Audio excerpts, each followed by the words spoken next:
All right, so now we're into part 5. As I mentioned in part 4, one of the reasons why I'm posting so much right now, literally through the course of this one day, is because I want to build a pyramid. I want to build a foundation and a base for people to understand who I am, where I come from, my background, my history, my life, my youth, to where I am the way I am.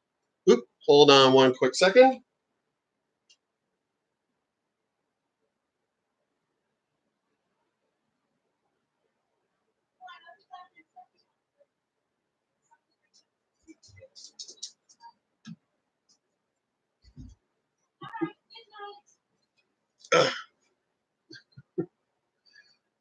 Oh, good Lord.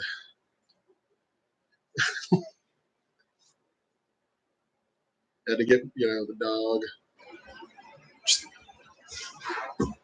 See my girl.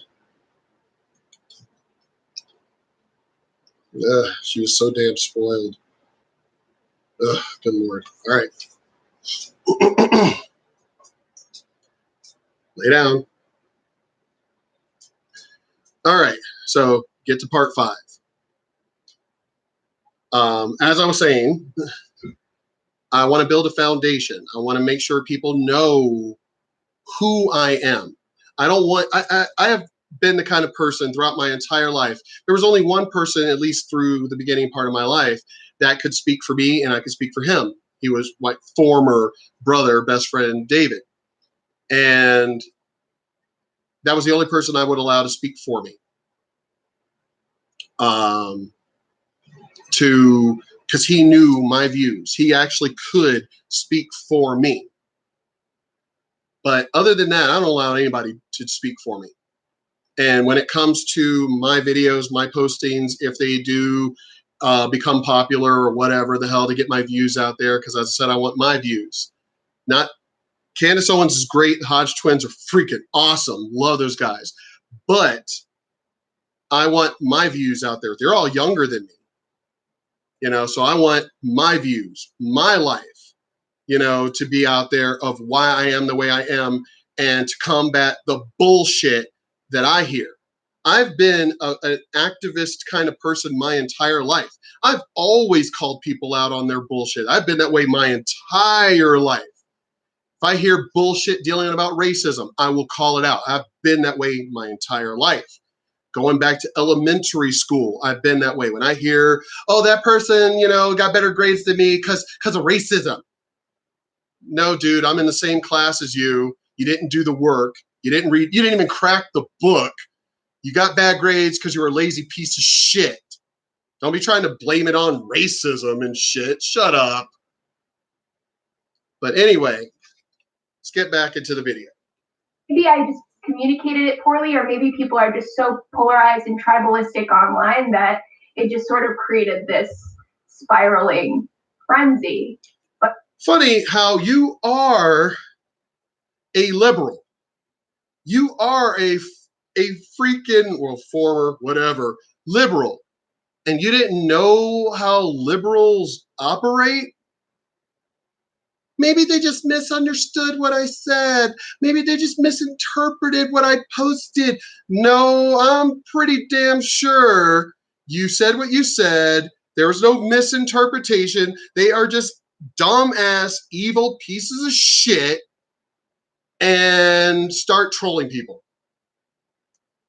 That's the bottom line. They're freaking trolls.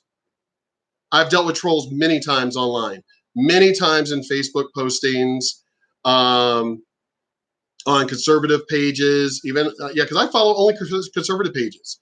Why would I need to follow any liberal pages or whatever? I already know, because on the conservative pages, they post the truth. They post everything that is actually happening as is. No, they're lying. They're changing the dynamic. They're twisting things. No, they literally posted the video or the article as is. So I only stay on conservative sites because they're already posting the truth.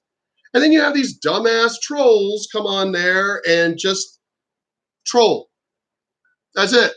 They don't say anything. They just call everybody racist or sexist or you're homophobic or, just stupid shit. Especially when people don't even look at my picture. They don't even look at what my race is.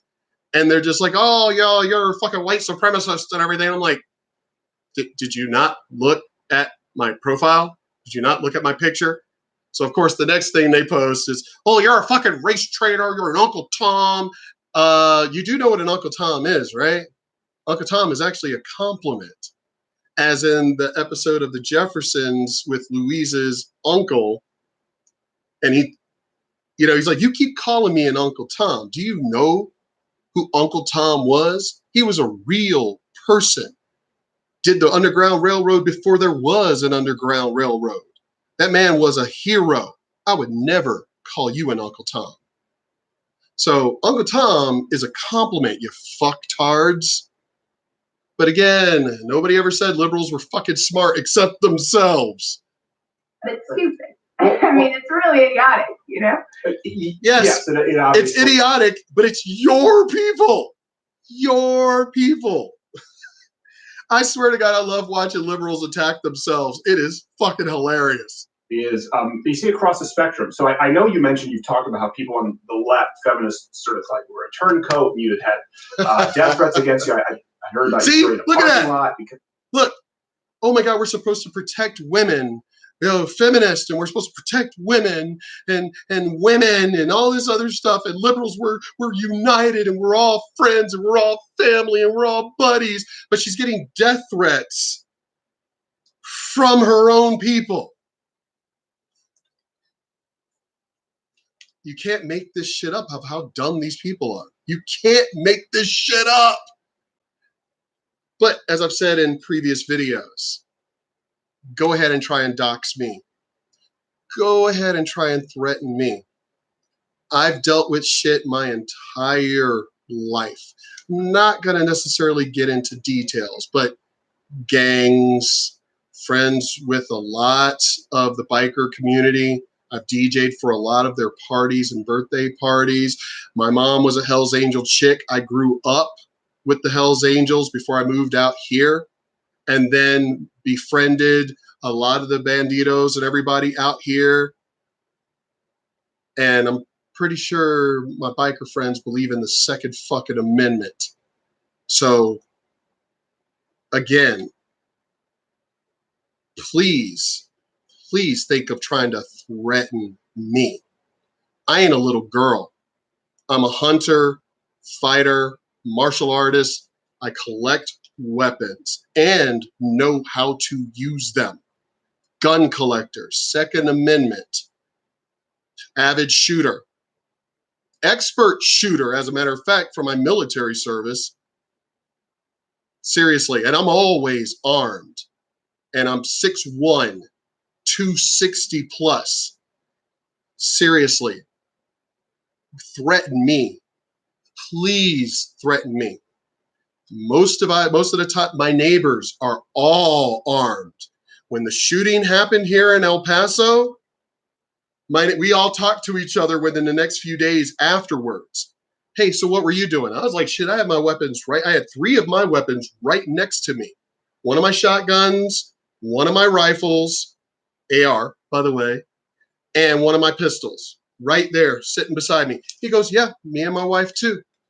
Cop right across, deputy sheriff right across the street, another military vet right across the street.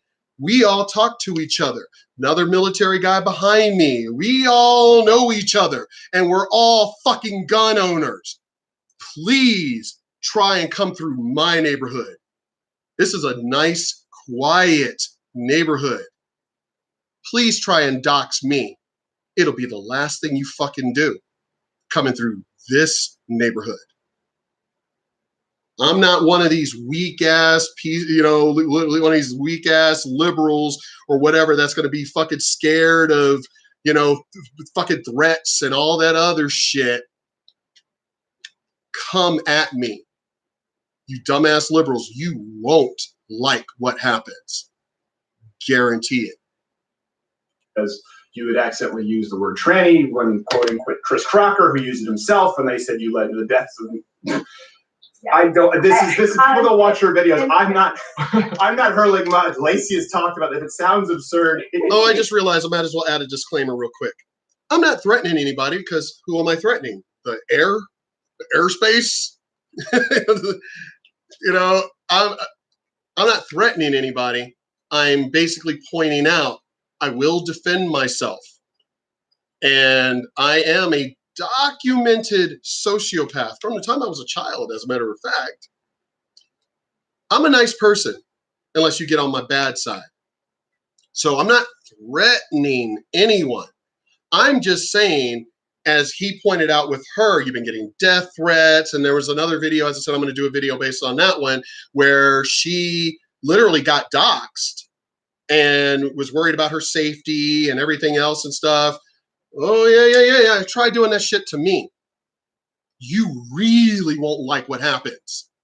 I've been dealing with, as I said, I've been dealing with real racists, the Klan, skinheads, never have backed down, always fought my fights, haven't fucking lost. I am a real fighter and a weapon user, expert. So it ain't gonna be some dumbass fucking Antifa person just, oh, I'm just gonna swing a fucking pipe at you. No. I will take that pipe out of your fucking hands and then I'm gonna beat the shit out of you with it. And because it is in my medical records as far as, you know, being a sociopath and things like that, military service and stuff, you know, I'm already forewarning you. I'm already forewarning you. You threaten me, I'm going to make sure I end that threat. And I do not mean end that threat as in just put you down. I'm going to end that threat as in putting you down to where you don't get back up. Because the way I grew up, former gang member and things like that, the way I grew up, the way I was raised, the way the shit I had to deal with is you don't allow that. You try to talk your way out of the situation. The moment you have to actually defend yourself, as a matter of fact, I just this last Sunday, finally, even though I have guns, finally decided to take my concealed carry class. The person who gave the class, as I pointed out in one of my videos, retired Green Beret major, combat vet, motherfuckers, Captain America and shit. Black Captain America at that.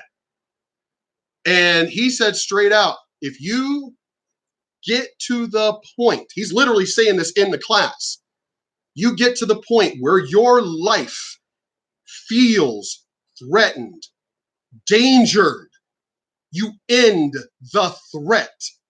This is Texas, for one, and two, nobody has the right to basically invade your space. So if you feel threatened, and if somebody said, oh, well, they didn't have a weapon or whatever, no, I don't give a shit if you have a weapon or not.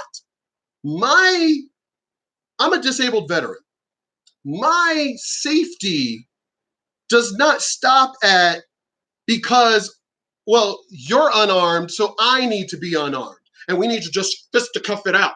No, I'm not trying to fight anybody. I want to have dialogue. That's why I'm doing these videos.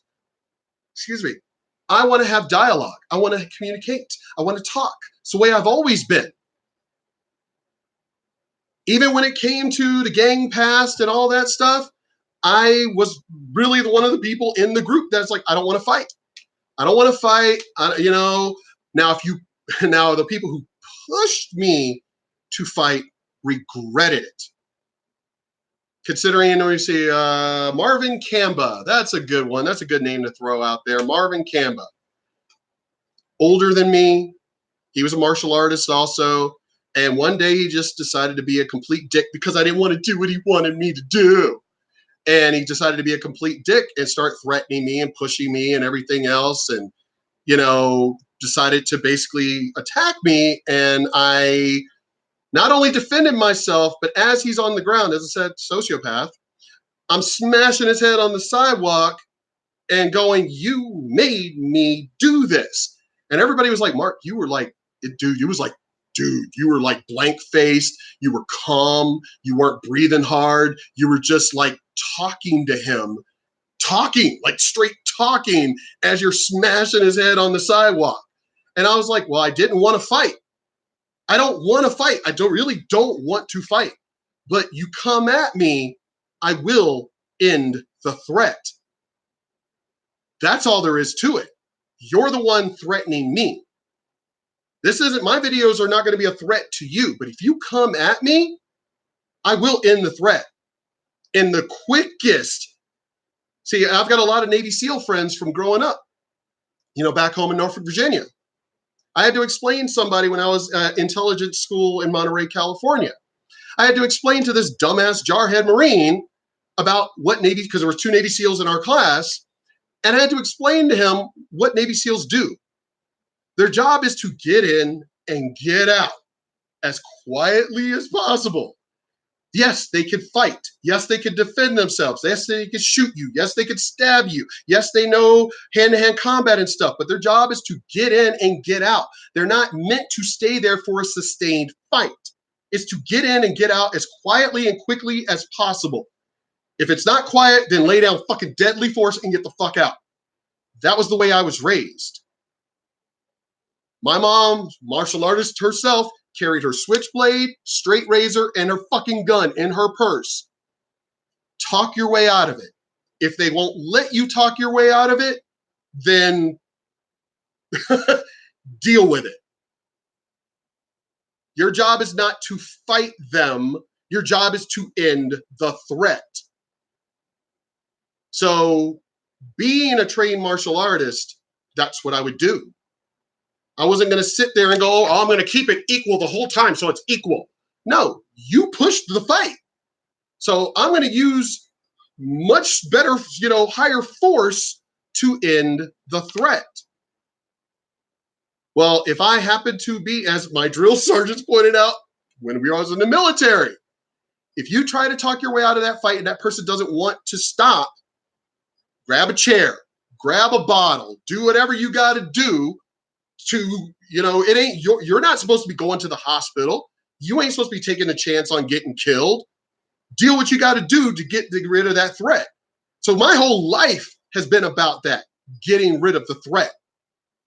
If I'm not starting it, which is another thing that the instructor for the concealed carry class pointed out, you didn't start the incident and it is self-defense, end the threat. Oh, well, you didn't have to use lethal force. Yeah, I did. What was I supposed to do? Roll around on the ground with him, getting scraped and cut up and dragging it on, and somebody may jump me from behind or something? No, I'm going to end the fucking threat as quickly as possible. So again, and I know I got off subject again, but reason why I had to get off subject and point this out, as I said, because I didn't want some dumbass liberal to turn around and, oh, he's threatening. No, I'm not.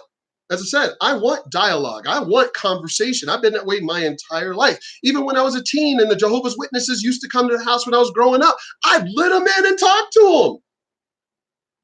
It's like, why are you letting them in the house? I was like, hey, even after I got married and moved out here, Jehovah's Witnesses would come to me and my wife's house, ex-wife, and she's like, why are you letting them in? She's like, I just slammed the door in their faces, And I'm like, no, I love having conversation with them.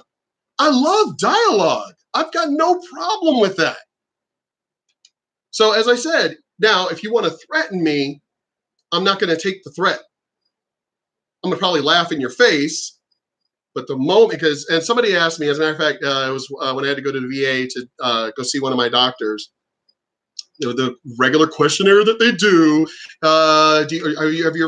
Have you ever felt paranoid? Do you feel paranoid? And I said, that's kind of a open question. And I said, well, and I answered it by, I didn't say yes or no, because that to me is not a yes or no question. The way I grew up, growing up with the Hells Angels, growing up being a martial artist, growing up having to defend myself in gangs and all that other shit. Yeah, I'm a little paranoid because of how I grew up. I've seen it firsthand. I've been there firsthand to where I got jumped from around the corner because they were staking out and shit. I've been in those situations. So I have learned through my own history, be observant at all times to not get caught into anything as much as possible. A couple of guys that I met that were working security at my friend's club, and they also worked during the seasonal time in Vegas at the casinos. These two brothers, big brothers, way bigger than me. And they saw me one night at my friend's club, and one of the brothers pulled me aside. He goes, "You work security, don't you?" I said, "Well, actually, I do, for one. And two," I said, "that's not just it. I've worked security before and my past." He goes, "Because I've been sitting here watching you." And he goes, "I've noticed you had to have a security background because you watch." He goes, "You're talking to everybody. You're laughing and joking. You're having a drink, talking to everybody and stuff. But you're also watching everything as you're talking." He goes, "Do you want a job?" And I was like, "What?" He goes, "Me and my brother, when the whole Vegas swing is in season, we work security at one of the casinos. Come with us." I turned it down, but I loved the compliment.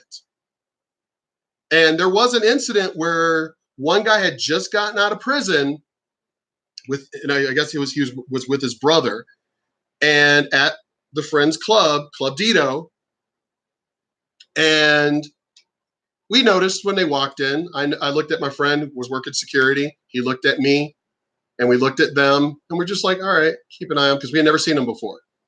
So it's a Gothic club. We didn't mind new people coming in. It was open for anybody. But these guys didn't exactly fit. So we're watching them. And then pretty much everybody there knew each other. Everybody knows each other. We've been growing there for years. So we're all basically family. And we all know each other's girlfriends and wives and everybody. So everybody's dancing with everybody. We didn't care. And so one of the girls that I had kind of been seeing, we're all out there. As I said, we're all having a good time and stuff. Well, one of the guys gets up to dance with her, and she was like, "No, thank you." He grabbed her, and she goes, "No, thank you." Now, I'm at this point, because she could defend herself. We weren't just gonna we're gonna save the princess. No, she could defend herself. So we were just watching. She turned around to dance with other friends. He grabbed her ass. Not even a second went by, and she was like spun around. Wow! He went to grab her. Me and my boy were already right there. Whoop. Already shoving him towards the door.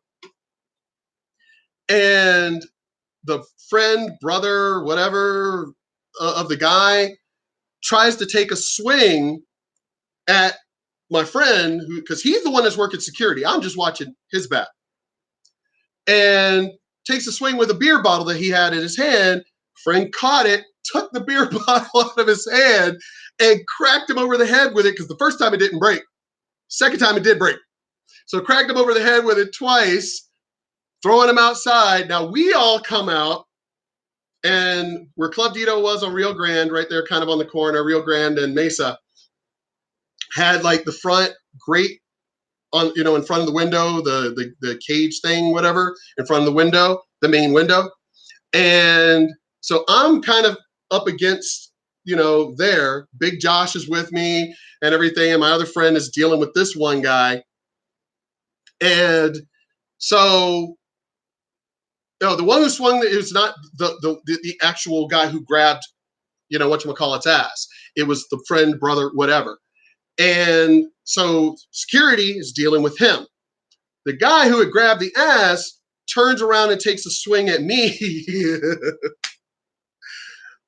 I basically just blocked his throw, twisted his arm behind his back, just that fast.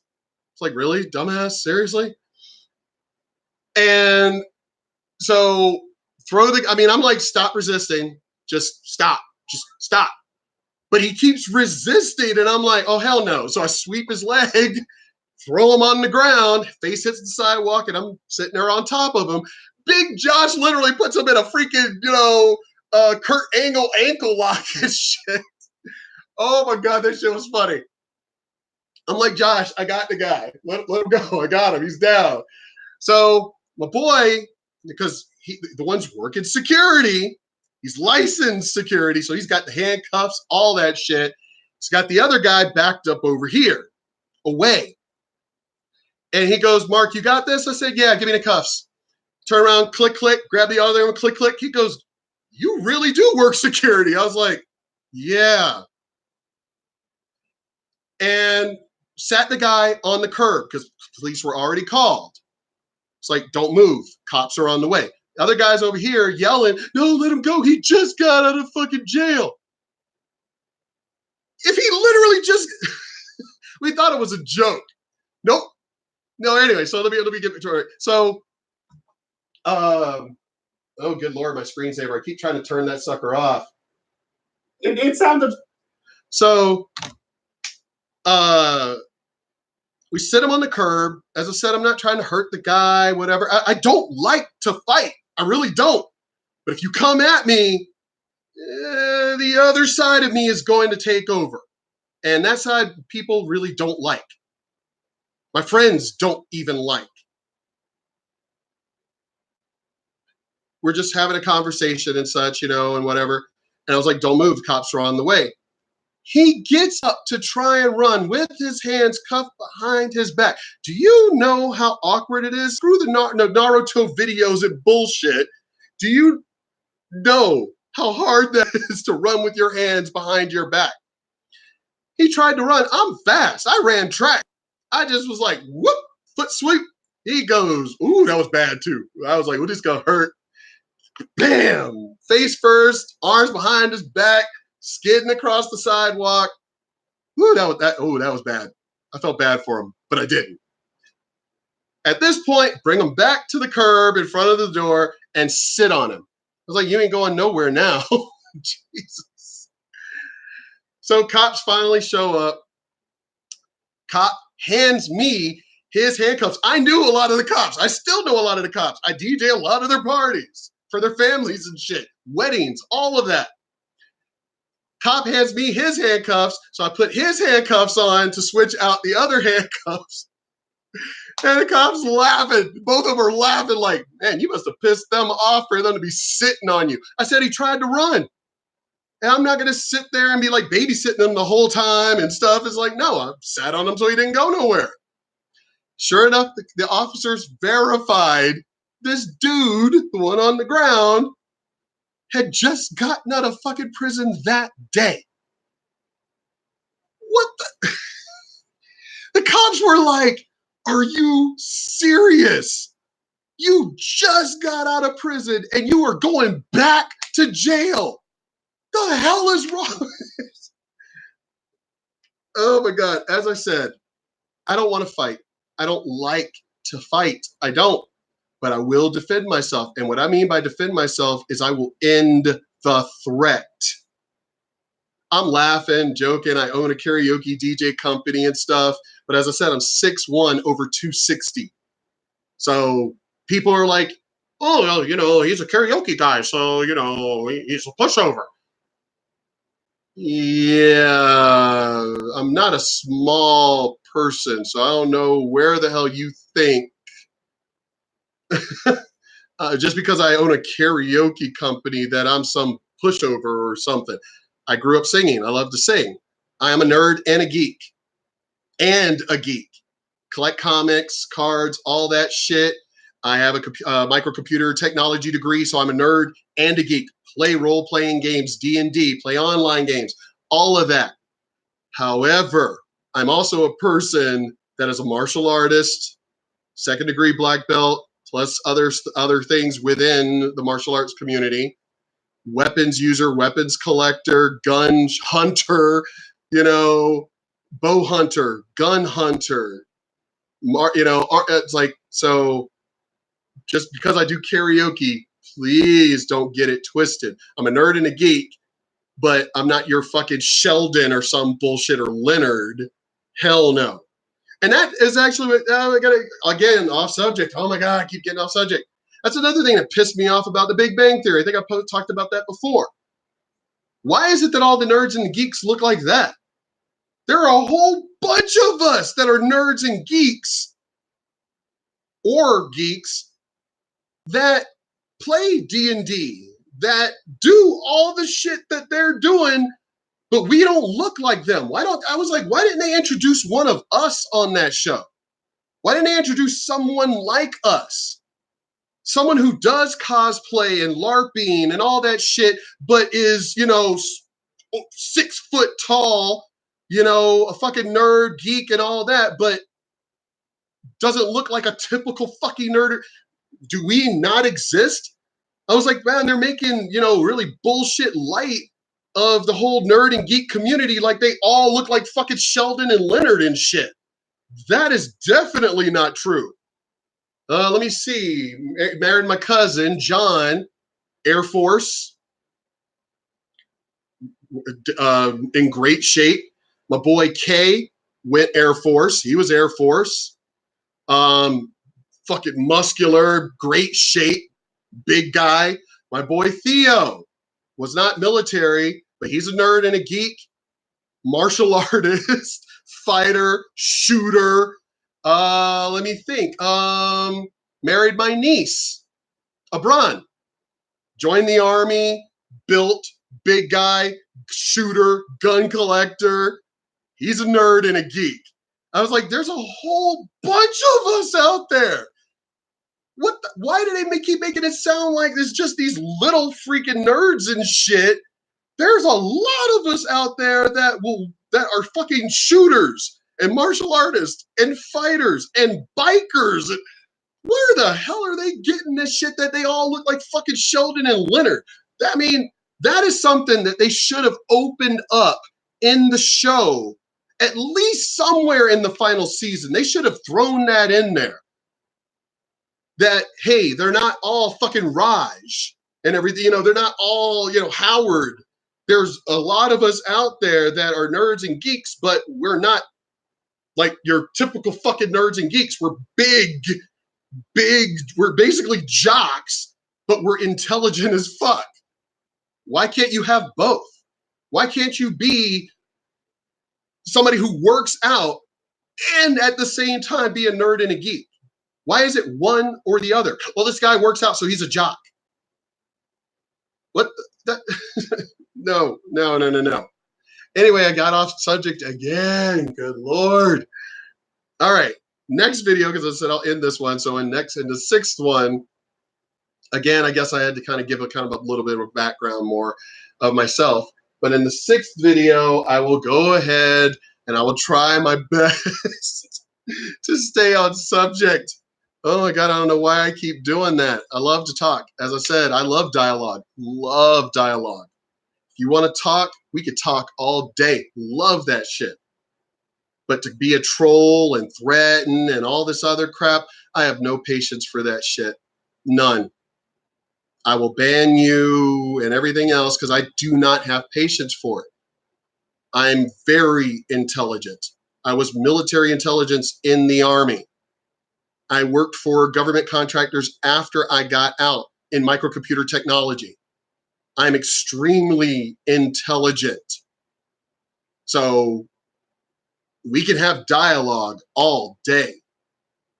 But if you're going to be up here and just be a total fucking troll and everything else, I'm just going to block you because I'm not going to, there's no point in that mess.